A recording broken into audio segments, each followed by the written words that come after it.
Welcome to another Bioticast. I'm Tom Barbley, and today I have the pleasure again of talking with Imy Khan. Hello, Imy. Hi, Tom. How are you doing? Well, I was thinking about this leading into the podcast. Do you have a PhD? I do, yeah. Yeah, I got my PhD in... so I got it over lockdown, actually. I have some horrible memories of writing my dissertation over the COVID pandemic. Yeah, so 2020, the late 2020, I got my PhD, yeah. Right. So can I refer to you as Dr. Khan? Yeah, I mean, I don't know. You can do if you want. I don't know how many people call that. It seems to be a bit of a power play sometimes. The only time I refer to myself as Dr. Khan is when I book hotels for myself. I hope that I get a decent room. Yes. Now, my father's an academic, and I talk to him on a weekly basis. In fact, ironically, because of artificial life, I wrote my honours degree associated with Today, Earwig, Tomorrow, Man, which was in Margaret A. Boden's philosophy of artificial life. But I was at a university that was quite... Sorry, you had a question? No, sorry, I'm calm. I was at a university that was quite against the notion... Well, basically anything associated with artificial life. The whole notion... I mean, Today, Earwig, Tomorrow, Man is about how cognition and the use of objects in vision analysis is useful to, I think, Rodney Brooks' robots at the time. And anyway, I wrote my dissertation on that, and the fellow who was supposed to be reviewing it disappeared. Well, he didn't disappear. He left the university without any notice. And yeah, my whole reach into academia kind of ended there, and I decided to follow the .com, what I call the speculative technology boom of the late 90s, and came over to the US having finished my honours. But it remained uncompleted for like 9 years because the university refused to acknowledge all the downsides of what had happened with it. So I'm not an academic in any way, but I have a close family member who is an academic. So I will call you Imy Khan going forward, and if you want to be called Dr. Khan, just let me know. Yeah, that's fine. Thank you. So today is a kind of a bonus recording because we weren't planning on recording today, and I wanted to discuss music with you because it's something that's been very impactful in both of our lives. Do you want us to get started? What does music mean to you? Yeah, so actually, yeah, thank you. So it's something that you mentioned in the previous episode that I forgot to circle back to. So I'm glad that we're having this conversation. I mean, music. It's at a certain point, not too long ago, actually, I would have probably referred to myself as a musician in some sense, and we can speak a little bit about what that means and sort of this quote unquote quasi career that might have happened. I think for me, music has been huge. It's been a creative outlet, which I think as scientists, as academics, as human beings, everybody needs. And I think I have come from a family of, well, I say a family. My dad was or is in the music business. So when I was younger, he owned a couple of record labels and dealt with like talent and artist management and so on to various scales. Some sort of like local talent, but some international talent as well, and would work with people like the BBC here in the UK and so on. He had a studio, so he had a set of producers and musicians and stuff that worked with him. And he had a studio up until actually I think I was 18, and various things happened, and he was getting rid of it. And he kept asking me for about 7 or 8 years. He was asking me if I wanted to get involved in this music business, and I was like, I don't want to get involved. And sod's law is he gets rid of it, and a year later I decide that I'm interested in music production. So like taking my own path there, yeah. But sort of that's sort of the genesis of my interest / quote unquote career in music. That sort of began when I was 18, 19 years old, I guess, which is about 13. God, no, it wasn't 13 years ago. It was 14 years ago. Believe me. But yeah, I mean, that was me. That's fascinating. You? That's absolutely fascinating. I have a couple of questions.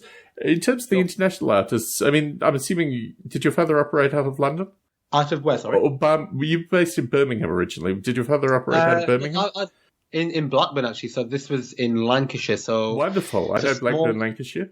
very good. Oh, very well. How do you know Platinum? Well, I used to live in the UK. I lived in Wilmslow. Well, I lived in Leicester initially and then Wilmslow. Yes, I'm very familiar with the Northwest. Wow, yeah. I mean, I've got very good things to say about the Northwest anyway. So he was based, and the labels and so on were based out of the Northwest, so in Blackburn. But he did, in terms of international, so he worked a lot with, I mean, they're probably not household names to anybody that might be listening here, but certainly in certain pockets of the globe, so, places like Asia and stuff, these were, fairly prominent artists that he was working with. But, when you're a kid, you don't really, because they're not, these are not the artists that I know and I'm watching on TV. They're not really people that I care that my dad is working with necessarily. So it sort of just, it passed me completely. Interesting. So how young were you when you started playing music? Wow. So I should say I'm not a formally trained musician. I'm sort of, as many people are, I guess, sort of self-taught and just you pick up various things. But I remember for my 10th birthday, actually, I got a MIDI keyboard that you plug into the PC, and yeah, I mean, every time I plugged it in, it you would just hear the PC just heat up. The fan would go and it would just heat up because that was the state of the PCs at the time. But yeah, no, it was nice. It sort of just taught you, how to play a keyboard, just a small keyboard. And I was kind of interested. I mean, I've really enjoyed music, listening to music and watching musicians. Even now, I'll go to, live gigs as much as I can and as much as my aging knees and ankles will allow me to. Yes. But yeah, so 10 I think would be my first real exposure to, having a play with creating music, let's say. Well, my story, as is the case with a lot of aspects of this podcast, is long and tortured. I started playing music. The family had an upright piano, so I started playing music on the upright piano, but I did violin and trombone for a period of time. I had quite a formal music education with the view that when it came to actually going to university, certainly seeking potentially doing a music degree rather than the physics and philosophy degrees I ended up doing, was certainly on the cards. It's always interesting because you get to that stage when you're about 18. I've had a number of friends who actually made the decision to do music formally rather than physics or whatever they were doing at school up until that point. And I was slightly jealous about that. I had this strange situation where when I left university, I went on effectively an international tour studying VR labs. And what I was going to do when I got back to Australia was spend about 6 months recording an album, which is what I really wanted to do. I mean, I love playing the piano and I worked with musicians and recorded them. Ironically, with my artificial life simulation, the computer that I got from the Australian Film Commission, I got a grant from the Australian Film Commission, who was at the time funding digital technology folks as well. So it enabled me to record CD quality audio, and then there was a bunch of post-processing and a bunch of additional things that I did. So music for me is really something where I made a distinct choice at somewhere in my life that I wasn't going to be a formal musician. I wasn't going to continue to pursue it, but I do go back periodically. And it's interesting, actually, my current relationship with music, because when the comedian, I'm not sure if you're familiar with the history of what was previously called Noble Ape, but when the comedian started doing his IP assault, I thought this would be a really good time to actually take a majority of my music and move it into digital audio so people could actively download it. So if folks are listening in, type my name, Tom Barbalet, into your favorite music streaming service of choice, and you should get some stuff coming up. So music for me was just so I had a very long-standing relationship with a piano teacher who also taught me musicianship. I sang in choirs. It was basically my life while I was in Australia. And what came out of this in terms of kind of modern times is, firstly, I put a bunch of my music that I recorded in the late 90s, which would be loosely referred to as, I guess, electronic experimental hip-hop, potentially, because I did record scratching and a variety of other things with it as well. But the thing that reaches back into artificial life was I was always interested in the underlying frequencies within audio, and I started calling them the genetics of audio, and then started manipulating them with kind of genetic experiments as you would do with artificial life simulation. And it produced audio which I referred to at the time as polymorphic sound. I wasn't as keyed in with regards to using A-Life associated with everything I worked on that had something to do with genetics or some interest. So if folks are interested in listening in Genetics, which is actually the name of the track, which exemplifies parts of the aspects of polymorphic sound, was a recording that I did in the late 90s, and it's actually been played on classical radio in Australia. It's probably the most radio exposure I've ever gotten for my music. I have gotten bits and pieces of radio exposure for lesser tracks, but Genetics was a favourite whenever they wanted to say, oh yes, and there are these Australian experimental musicians, while I was living in the US at the time. But so Genetics is probably the best description of this. So I had a very old piano, which was made by Richard Lip and Son, which my friends used to call Rich Lips because that's what was printed out on the piano. And that I would play for hours and hours on end. I was very interested in just this almost emotional catharsis. I mean, that's the thing that music strikes me with. That the music, in particular digital music that I've recorded in the past, 4 years and put out, is completely about catharsis. It's about saying, I have these innate abilities to play this instrument, and I want to just create an experiment out of it and play it out. So, ironically, the polymorphic sound, which I haven't actually touched, I was thinking about this coming to this recording. I worked with a fellow called Tom Erb, who's very well known in the experimental music circles. In fact, I've met a number of people in my kind of day-to-day life who are experimental musicians who know about Tom Erb's work. He was at CalArts at the time, so I used my genetic analysis with a package that he'd written called SoundHack. I was a kind of expert user of SoundHack for many years. But that, I don't know, in a kind of precursory view, is the current stuff I have online, everything that's tagged 2020, is more of the kind of jazz experimental ragtime. It kind of goes through a variety of different phases. But when I put it online initially, people were quite confused because I've been known for kind of computer experimental music up until that time. I said, no, that's actually my fingers hitting the keyboard. It's actually, there's a human behind it playing it. But anyway, that's my intro into music, if I could give a kind of potted history. Yeah, wow. I mean, yeah, that's fascinating. So you mentioned that you used to do some scratching. Mm-hmm. So this was was this DJing? So yes. My early history in Australia as well is with regards to DJing, both in nightclubs and for one musical group. We're going to get to theism, but this was a very strange Pentecostal musical group. As I used to tease people at the time, I said I would DJ for Satan himself if I had to. It didn't mean that the DJing for a religious group, just meant that I was constantly touring with them.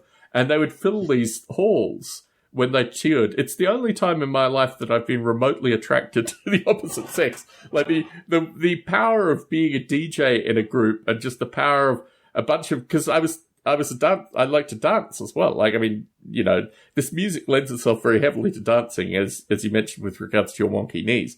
So, once I was done, I'd do a DJ set with the band. Typically, I'd do a bit on my own, and then I'd go into the crowd and start dancing.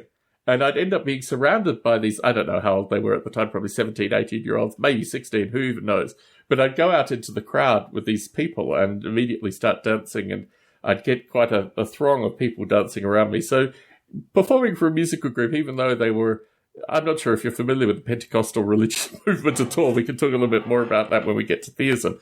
But they were a very strange group. They were Potter's House Pentecostals, which mean that they had they're almost like Mormons. They had an even greater script that they were reading from, but we'll get to theism another time. But yes, DJing was a large part of my life. I still have one turntable. I don't have two turntables anymore. But I think this is something for my daughters to explore at some stage. I love teaching my younger brothers and their younger friends how to scratch and how to do basic DJing, because I think that it's a skill where once you understand that you've got this record moving and you're moving your hands and you've got to control the music in a certain way, and, back spins and scratching, it all came to me. The reason it came to me, I should point this out, was in 1991, my father was at UCLA. And I'd been to England once, but I think, just England once. But I went to UCLA. Well, I went to LA, and because of the way my father works, I had to go to summer school while I was there, which is a very strange thing if you know anything about American summer schools. And at the summer school, I was the only Caucasian. Actually, that's not true. There was one guy who walked to the school with me who was the other Caucasian, but it was predominantly African American, some Latino, but predominantly African American. And they just took me in. They just completely befriended me. I was in Australia, I don't know, I sound like I sound now when I lived in Australia. So they always thought to me, why, where are you from? What's the deal with your accent, even though I was born in Australia? So it was the first time that I felt really welcomed. And my father lived opposite Rhino Records. Rhino Records is quite a well-known label. It's had a bunch of different artists that have appeared on it, including hip-hop acts. So I would go down into Rhino Records and kind of dig in the crates at Rhino Records, age, 13. So I came back to Australia with records. And that was the origin of my DJing. And then, of course, thousands of broken turntables. But having to buy my own turntables, which broke on a regular basis, was like the kind of continuation of that. But, DJing in nightclubs and things like that is pretty cool as well. I preferred the live music that I did just because it was more participatory in some regard. But you can still get an amazing crowd participation when you DJ in nightclubs. So anyway, I haven't done that for about 20 plus years. I remember when we first moved to Vegas, DJ Adam was starting a residency here, and I thought, I wonder if I started DJing again, if I could get a residency in Vegas. But anyway, that's my background with DJing. No, that's interesting. Yeah, I mean, we so in our sort of hip hop collective, I never know what to call it. It's not really a band. Mm-hmm. There are 4 of us, 5, depending on whoever sort of features. There is a DJ, and he has been DJing, so he's maybe 10 years older than me, and he's probably been DJing since he was, since a young child. And on any given day, I will just go to his house, and he'll have his turntables out, and he'll be scratching, he'll be going through his vinyls, and just putting things together. And I think it is really nice. I find it fascinating. So, I've got my own sort of record collection. Vinyls, a few hundred, and they're mostly for sampling purposes, and we could talk a little bit more about sampling as well if you want. I've sort of collected them at, I guess what you would call them yard sales or markets, or just in bulk. Not really hoping for anything in particular, but the hope that you pick up 30 or 40 records and you go through them and you find a nice sample, you find a nice little loop that you can pull and change the pitch or the speed of and do whatever you might. Yeah, a variety of things. But then I go to his house and, he has thousands of records. And just on any given evening, he's just, he does a lot of gigs. So, he's still doing stuff at clubs and at various events. So he'll get pulled into weddings or birthdays. And I guess the stuff that DJs don't particularly like to do, but maybe the stuff that pays the bills sometimes. He just explores. Most of his time as a DJ is just spent in his studio, his garage, just scratching and just practicing his craft. And I think that's fascinating. Even at his age and with his experience, he would say 30 plus years of DJing, he's still just enjoying being a DJ. And I think that's really cool. Mm. Yeah, my relationship with music is rather curious because I come back to it. Like, it's something that I return to periodically, and particularly through COVID, I used it as an opportunity to do a lot of experimental composition and actually recording some of that and putting it out. But it's something where I would love to have a dedicated... I have a Imy USB keyboard that I do a lot of my composition on, so I do have the accoutrement, so to speak.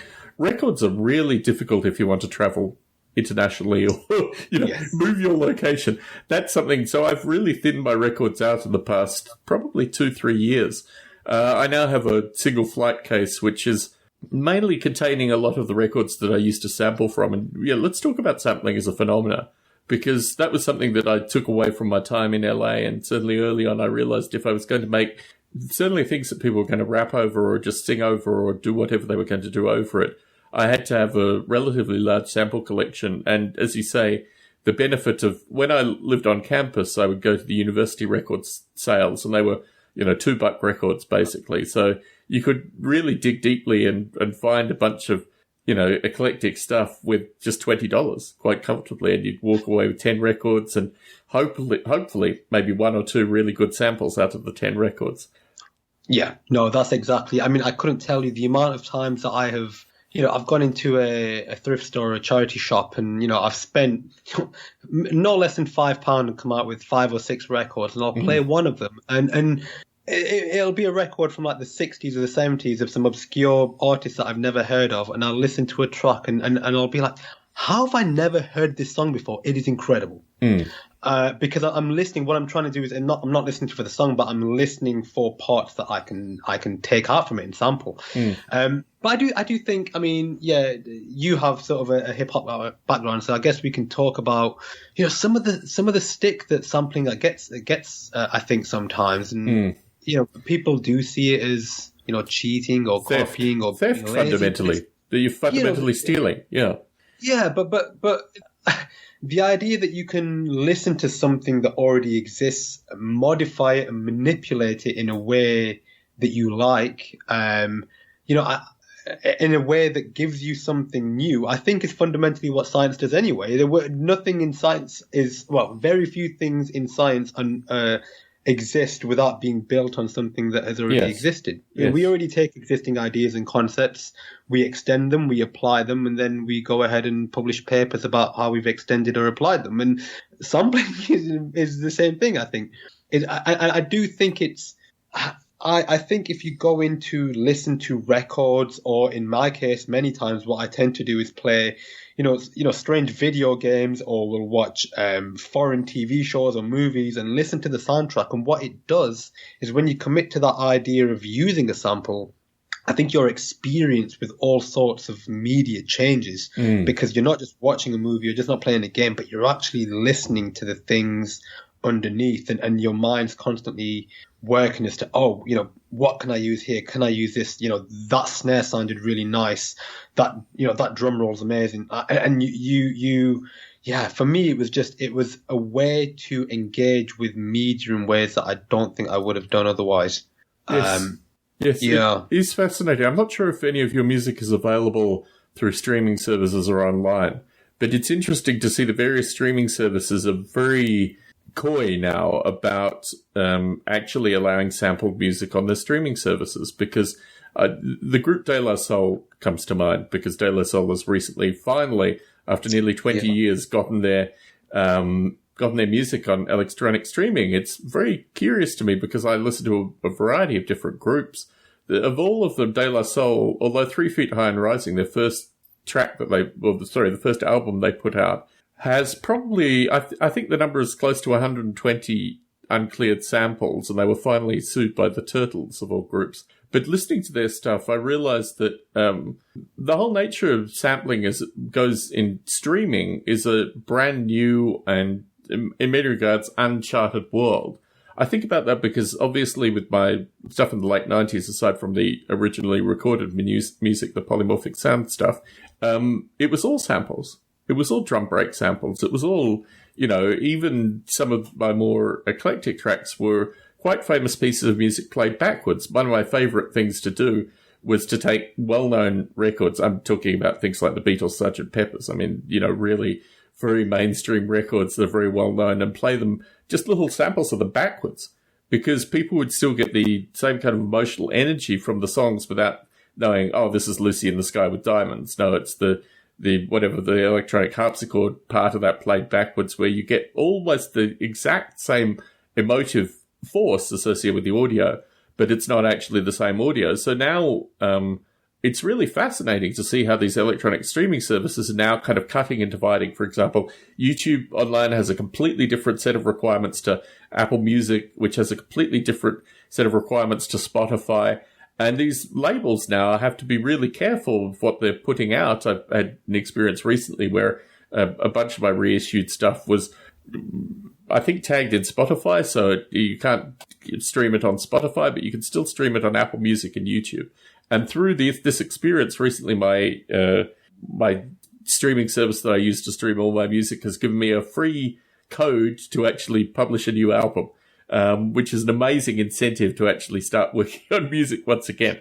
But the sample is a very curious thing in terms of its history. It predates hip-hop music, but it's so heavily exploited in hip-hop music. And what's interesting is finding examples of the sample outside of hip-hop music. There's a lot of rock and eclectic music, a lot of modern music now actively samples from old music, which is very curious. Yeah, no, you're absolutely right. So yeah, the origins of hip hop, we not all know. I guess some of the listeners are probably a bit naive to it, but it did start in things like disco and rhythm and blues and things like that. But yeah, like you said, in more modern days, it has, people are finding samples from all over the place. People are, even sampling spoken word out of movies, for instance, and finding creative ways to sample those. But yeah, I mean, on that front, we have, I should say, various EPs on various streaming services. I don't think, I mean, I should say, yeah, most of them have samples on them, or use them quite frequently. I don't think they've been pulled so far. I should probably double check that because I've not looked at them for a couple of years. But as far as I'm aware, Spotify it's passed the Spotify test. So maybe I've done a really good job of just disguising the sample. Who knows? But yeah, you are right. I think. Well, I don't know. I think there is a case to be made that samples, should they be cleared? Probably. I think if it's a case of if you're actively going to make money off something that you are sampled, then I mean it's much like the case with like the image generators for the AI stuff, right? And using all of the training data that comes from existing artists' work. It's like somebody has to get compensated. You can't just take that for free. So in some senses, I agree that if you're exploiting somebody's work and you're making a pretty buck of it, then there is some cases to be made that you should clear those samples at least, or pay the necessary parties their dues. But if you are, again, just a hobbyist, I guess if you're going to use that term and you're just taking small samples, or drum breaks, for instance, or cutting a kick drum or a snare and finding creative ways to create new drum sequences, I don't know. I think people should be fine with that. But yeah, I don't know the rules with respects to all the different platforms. I should probably check. It's probably my best interest to check that. But I've not had any issues so far. But I do, yeah. I don't know.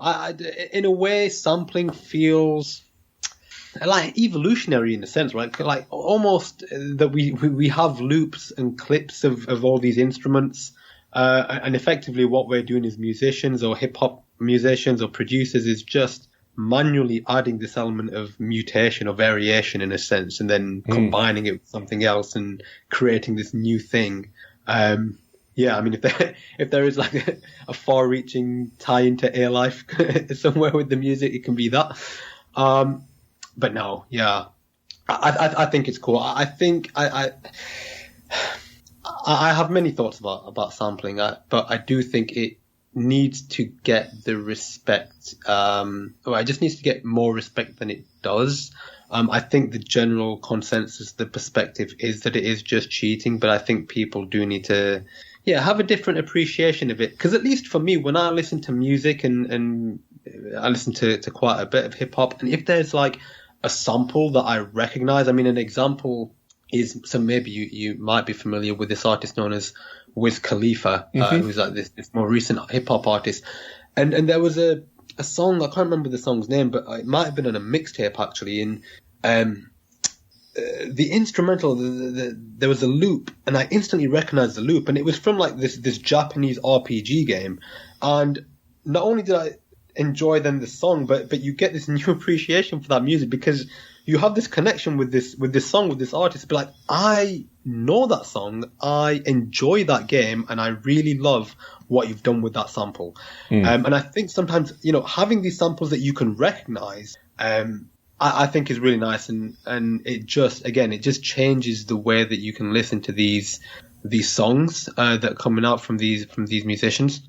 But similarly, it also gives us an opportunity it gives artists an opportunity to expose new audiences to an existing melody or an existing sound that, might have existed 30, 40 years ago in their lifetime, that a new generation might not have been familiar with. I've heard, I couldn't tell you the song names, but there are songs, probably in the charts at the moment that are sampling songs from my childhood. And in a sense, I'm like, why are they recreating these songs? These songs have just been released, but they haven't just been released. They came out 30 years ago. And what the songs are doing is taking these songs and, repurposing them for a new audience. And I think that's really cool as well.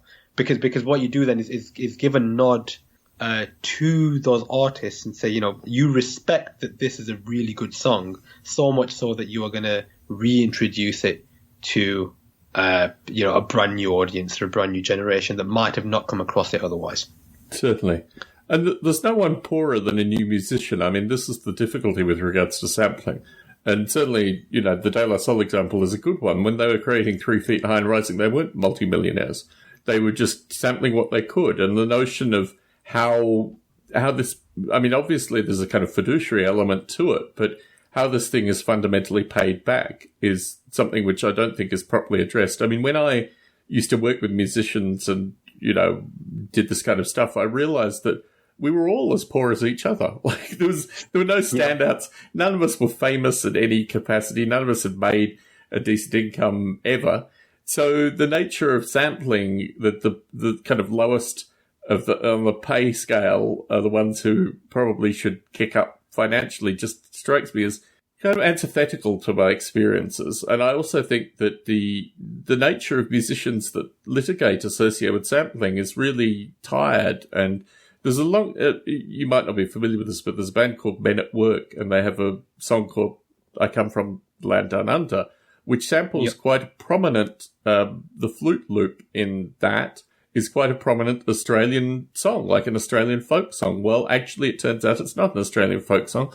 There's still a copyright holder, and they sued Men at Work.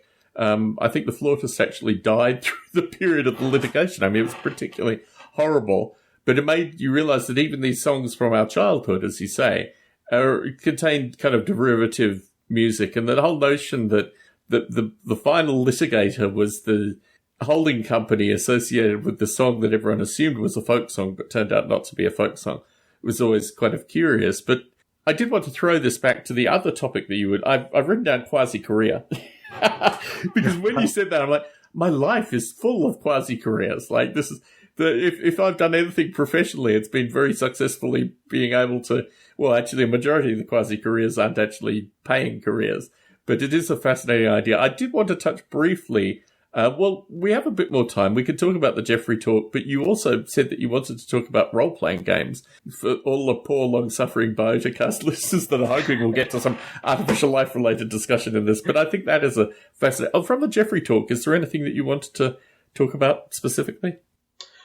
No, I think I was going to ask the question to you and say if there was anything that maybe wasn't covered in that talk that you might want to expand on. I mean, there was the idea because you mentioned I can't remember the exact details, but effectively that you had a telephone. What's the word? A big data set. Right? Yeah, yes. A telephone directory where you had this massive data set, and it was like a data matching problem in trying to identify all the different businesses and stuff that were in the internals of buildings in London at this given time. And I thought, I mean, I was walking through the park when I was listening to that particular episode, and yeah, I didn't have any clear ideas as to how I might address that, but it's one of those questions. It's like, oh, that's a really interesting data problem to have. And I just wondered if, I can't remember the conclusion of that conversation, but whether you had got any closer to trying to solve it. Well, it's associated with perfectly venting from the discussion associated with sampling. It was associated with copyright. I don't have access to that data. I was for a period of time, although I no longer am, a member of Ancestry, like the paid version of Ancestry, which gave me access to individual pages of the phone directory. We're talking about 2,400 pages worth of text, I think, of that order, which would have to be scanned in, would have to be OCR'd. The really critical information that came from that was associated with, I think they're called postcodes in the UK. It's one of these terms where they're called zip codes in the US. I think they're called postcodes in the UK. Yeah. You would then get the postcodes, which ironically haven't actually changed since the Second World War. So you can then get the postcodes, and then you'd know street address and postcode, what the actual location, and you could map this back onto the data set of London. Now, similarly to having to scan in these phone directory pages, well, actually, that's not true. They all exist digitally. That's what's so frustrating about this. That basically, I got in contact with the British Telecom Archives, which are one of the two holders that Ancestry.com holds, the other holder, and just said to them, like, this is what my project's about. It's about London in 1940. I'm not going to make any money out of this thing, per our prior discussion. And this would be a great data set to have. Of course, the fear is, as I did with the maps were something that the Library of Scotland actually sold. So as soon as I paid for the maps, I immediately tidied them up and put up a Creative Commons license on them and made sure that free as in free was actually going to be adhered to with the maps. This was a brilliant data set, but it was just one that I ended up downloading maybe 25 pages to get a sense of, if I had the data set, what would it mean? Now, there's a thing with the British Telecom Archive is absolutely fascinating. Unfortunately, I've dealt with far too many of these kind of eclectic groups with their own particular interests dealing with the London 1940 stuff.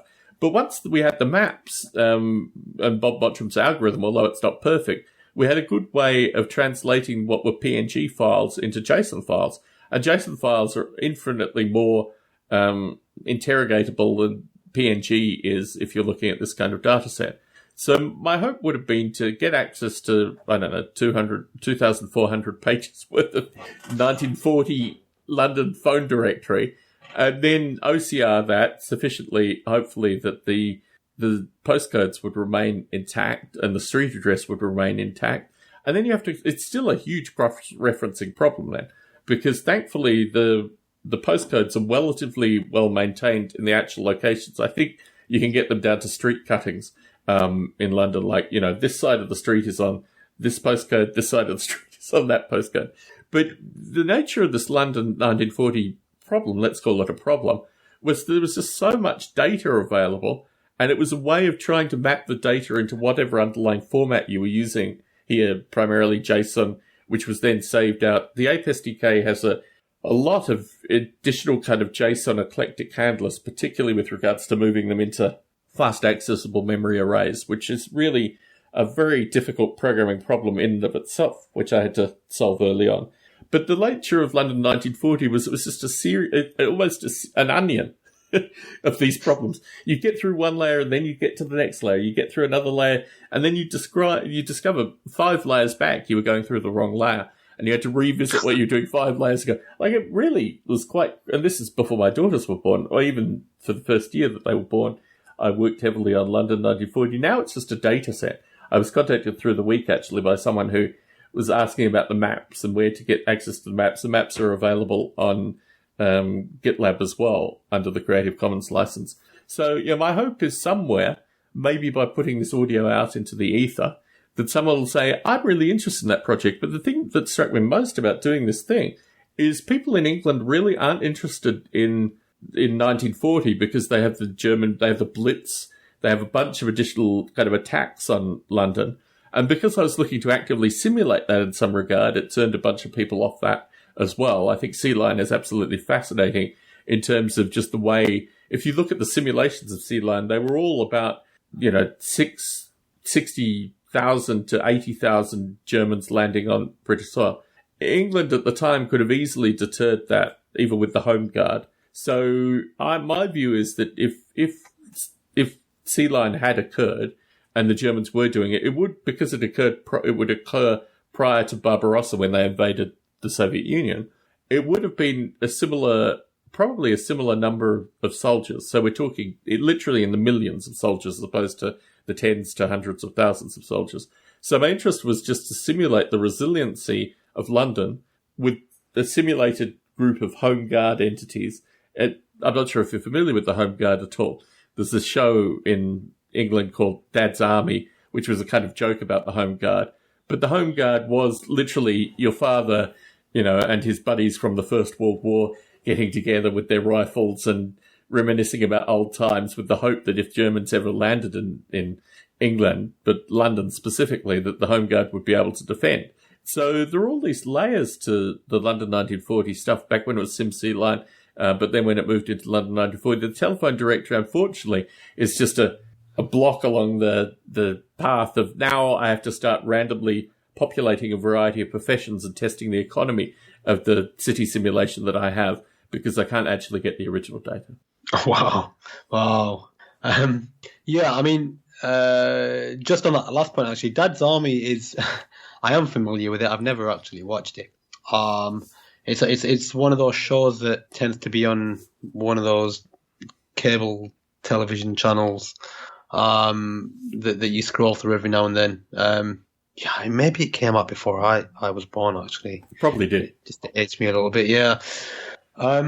Well, I don't know. The eclectic thing about sorry to interrupt you, but the eclectic thing about Dad's Army is it accurately portrays, and these are a decreasing number of groups, but throughout England there were Home Guard. So throughout England, almost every town in England has had at some time a historical association with regards to capturing the local heroes who predominantly were. Well, it's the whole thing about the Home Guard is really very curious. So sorry for interrupting you. No, I think it's good. I think in a separate conversation that I've had recently, actually, it's a little bit with my wife as well. So I don't know what your thoughts are, and I don't know too much about it, but there is this somewhat glorification of the World War II period, at least in the UK. And I mean, I don't know enough about the history to understand why.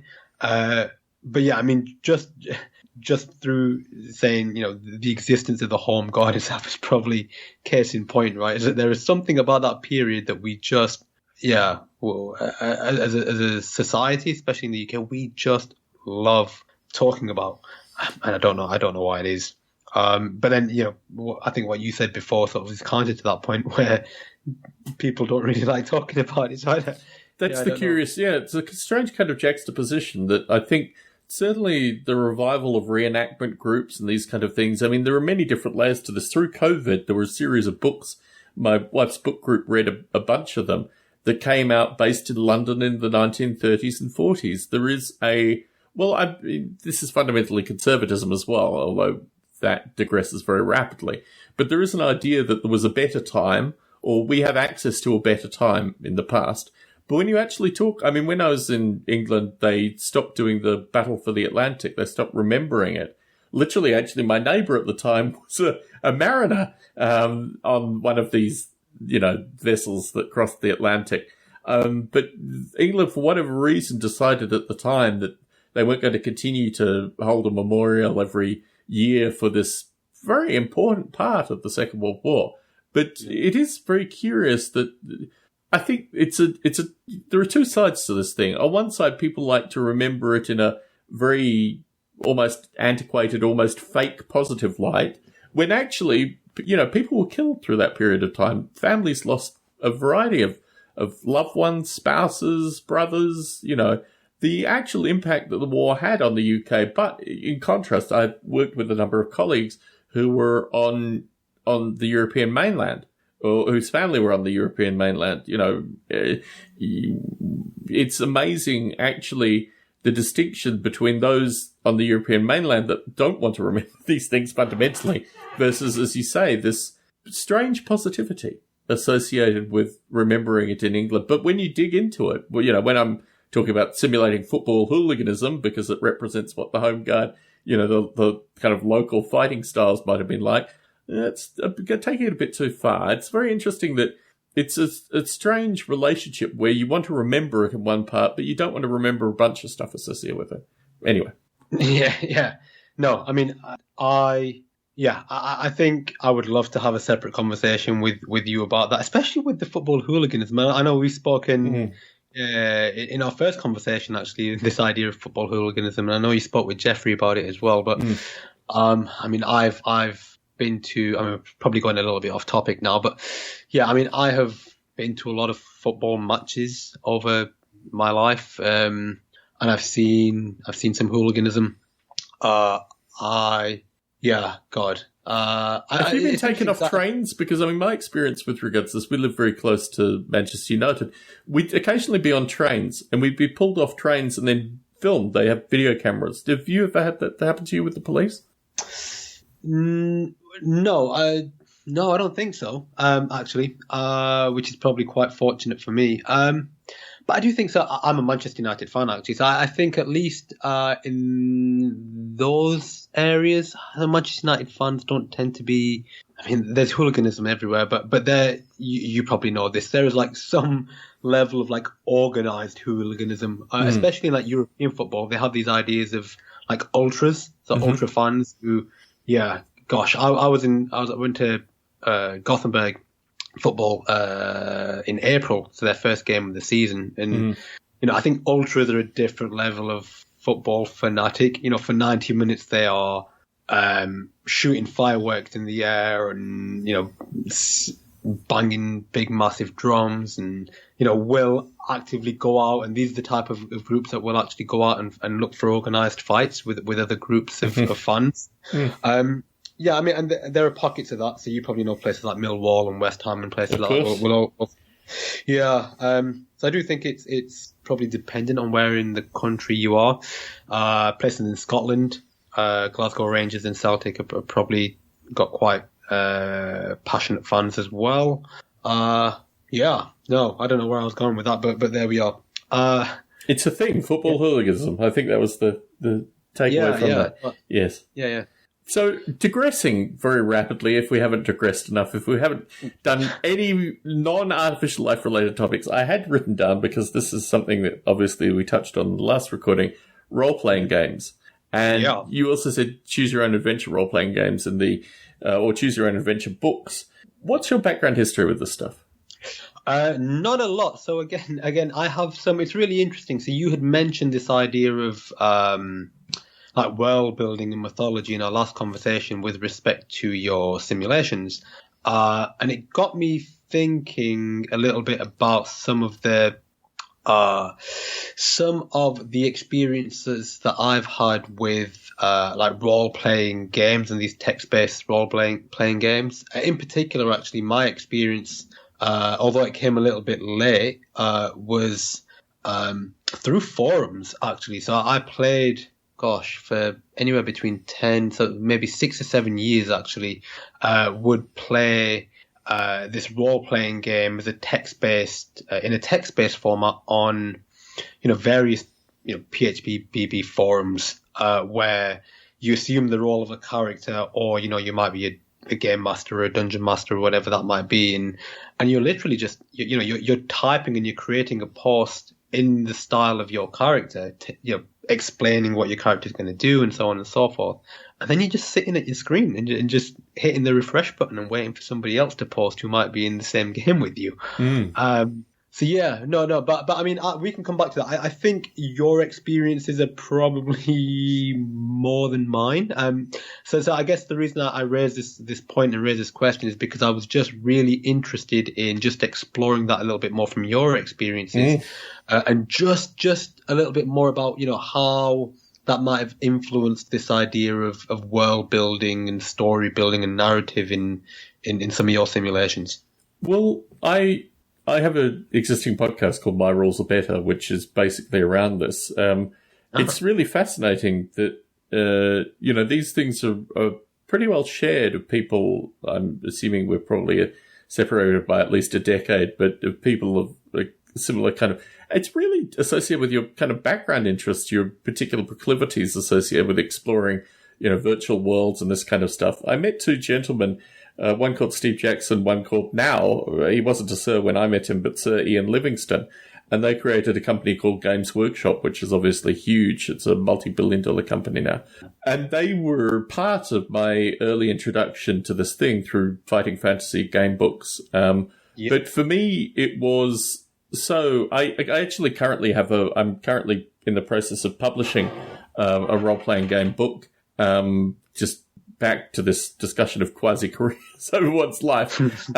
But so role-playing for me is something that's very intimate, very much associated with a particular period in my life. And really, it's almost thespian. You're basically play acting to a small group of people that you're playing the game with. And recently, with work, actually, I had to have a colleague who actually appears in the My Rules Are Better podcast, Derek, who came to Netflix where I work, and he had never done any role-playing in his past. And this was just like, what? You can't call yourself a nerd of some ilk and not have done any role-playing. So after, I don't know, probably 20 years, maybe, it was with the latest edition of Dungeons & Dragons, which was 5th edition, to show how old I was. 1st edition was what I played predominantly when I was role-playing. Anyway, so we played a game which went on for about 18 months, every week, but sometimes every other week through the more difficult periods where we couldn't get the numbers. But we had about 12 people that would show up we basically would finish work and then do the role-playing at the office. And I tested my role-playing game, Just Plain Chaos, which is the one that I'm working on currently getting published, which actually has a really interesting set of vends into a variety of different topic discussions, because when I was young, you may have heard of this gentleman, Julian Assange, who's probably one of the most famous Australians that has existed in the past 100 years. Well, I knew Julian Assange back in Australia. I wrote antiviral software for the Australian government, amongst other things. And I knew Julian Assange because there was this community. Within the antiviral community, you need to study where these viruses are coming from. You need to create a very interesting history. This ultimately is artificial life, pre-artificial life for my work.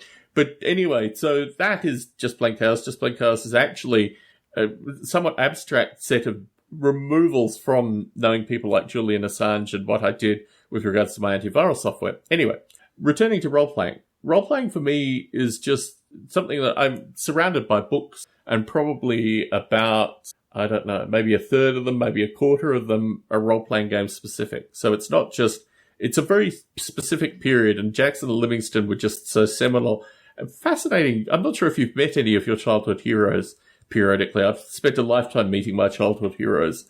Have you ever gone out and met your childhood heroes? It's just a...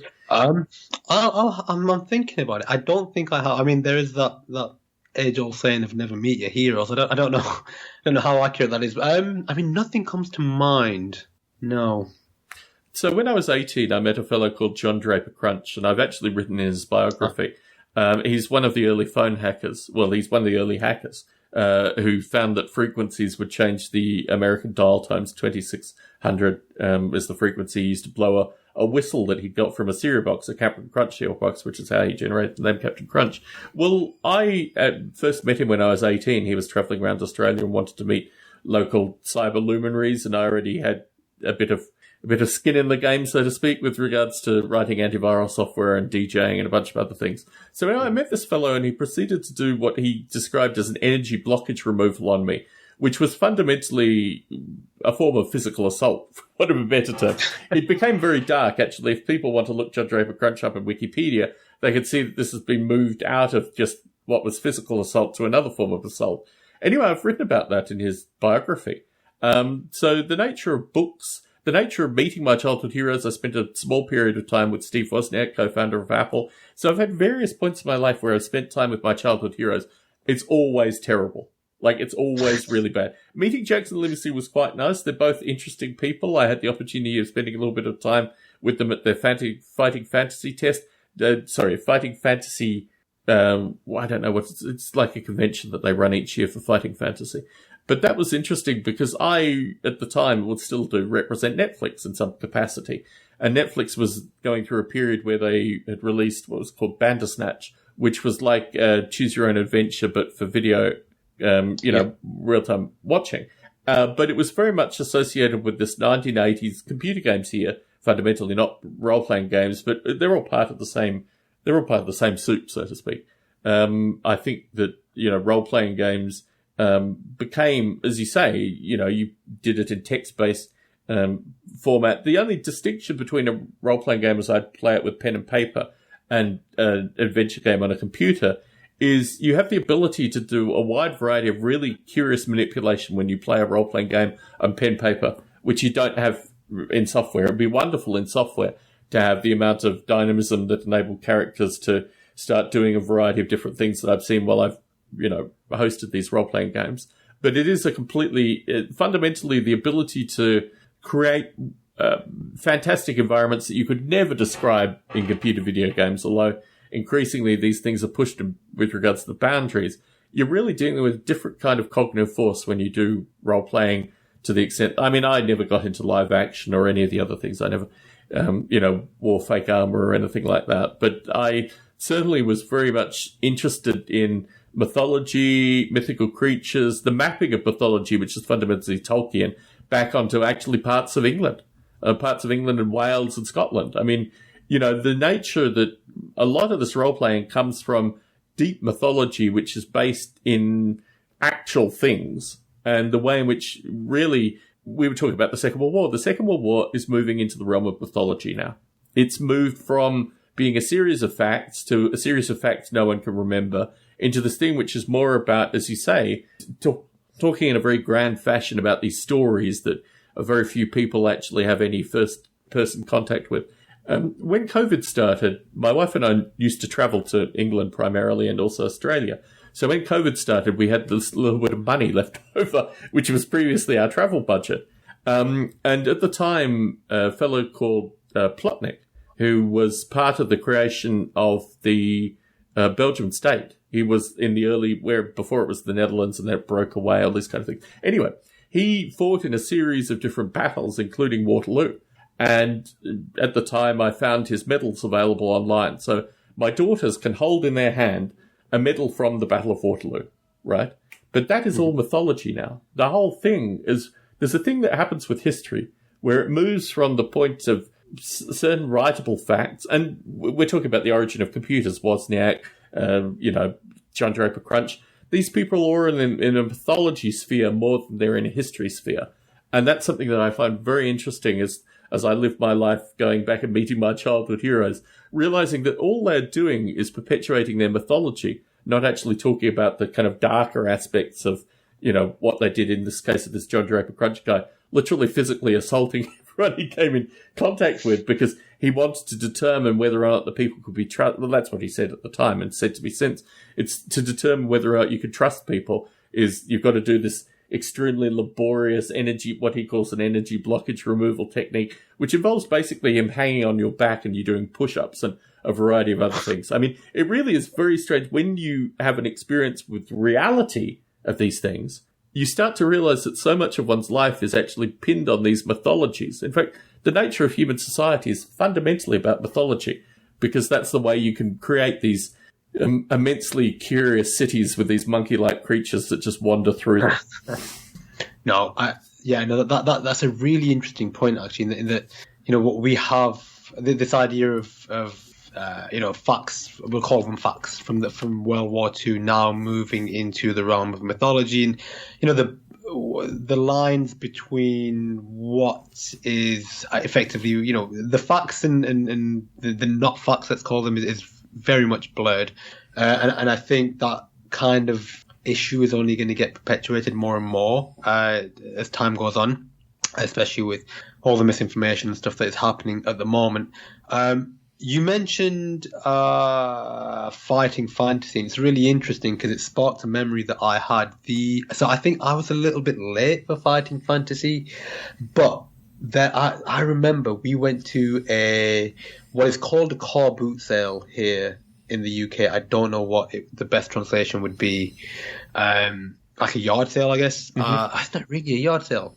Because it happens at a place, like a group of people get together, open up their car boots, and then sell stuff. Yeah. And we came home one day, and I got the board game of, I think it was it Warlock of Firetop Mountain? That's the first one. Yep. Well, yeah. So I actually had that in a board game fashion, and I remember opening it. I must have been 7 or 8 at the time. I remember opening it, and it was quite confusing. I couldn't make head and tails of it. And it turns out because there were some pieces that were missing, and I couldn't quite set the game the way I wanted to. as is the way, it's heavily damaged and heavily used. So I guess, if I have one small experience with the fighting fantasy series, that's probably it. But yeah, gosh, I probably have that at home somewhere still. But no, I think your point again about pen and paper, or in my case, it was sort of text and forum based adventures of role playing games being, much broader, much grander, much richer, forcing you to be much more creative. I think I completely agree with you. Yeah, it does. I've seen in myself, especially at that age, because I was playing at probably a similar time to you, I guess. I was sort of, 11, 12, 13 at school, doing all of my schooling, but also in the evenings, and staying up far too late, talking with a bunch of Americans and Canadians and whoever else might be playing. Just creating these stories on this forum, and there are far less constraints on that type of format, where the world can be. I mean, of course there are rule sets and there are constraints in all the various manuals that you might be working from, but that world building can literally be whatever you want it to be in large parts. And even as playing as a game master or a dungeon master or whatever you want to call it, you're never quite sure what you might need to react to. And what the other players in the game might be doing. And I think for me at that age, it was quite formative in my creative writing and my creative thinking. And it's interesting because I've had this conversation or similar conversations with people in various communities, and I would love to see the Venn diagram of people in A Life who have also played these types of games, because I would hedge my bets and say it's quite large. I think, there are just common themes, right? People in A Life, it attracts a certain type of person, and that type of person is probably the same type of person that is going to be playing these types of games and engaging in these types of formats. I don't know what your experiences are in that regard, but at least in my experiences, I've seen, A Life has just tend to be more likely to be playing things like Dungeons and Dragons. So it was actually on Dungeons and Dragons. I think I played a bit of 3rd edition, and then I didn't play it for a long time, and then I played a bit of 5th more recently, but I've not played for a long time. But yeah, I mean, that's probably something that I would love to get back into at some point. But it just takes time. I mean, we commit to so many things, and like you said, it's if you're committing to a campaign or whatever for 18 months to 2 years, it necessarily requires that you have the same group of people week in, week out. But no, I think the point of just all of that with respect to how it overlaps to creativity, I think is just nice, and I think it's really, really important. And it was a point actually I mentioned in our show notes that we probably won't get to today, but just the importance of actually engaging in these types of things is, well, both as a child actually, but also as we get older. I think it's something that we lose that element of play, of creativity, and I do wish that I could see more adults, more people in sort of older ages engage with these types of things, because I do think it could be massively valuable. It would be a different world if more adults got into this kind of stuff. A better world, one would hope, at least, where you didn't have to fight wars, you just could do role-playing games instead. But anyway, Imy, it's been an absolute pleasure. We've made the hour perfectly. I don't know what the next one... I did float the idea that maybe we might be able to touch on theism and science at some stage, so maybe that is that would be great. So I mean, on my end, I am preparing for A Life, so I'm flying out to Japan next week. So we can do a couple of things. We can either sort of do a debrief of the conference the week after, if you why don't we do that? Why don't we do that, because obviously these conferences are intense, for want of a better term, and the way you could decompress it on a podcast is probably going to be luxury for the listeners as well. Yeah, let's do that. Awesome. Imy, it's been a pleasure as always. Look forward to talking to you soon. Take care. Thank you very much. Take care. Bye-bye.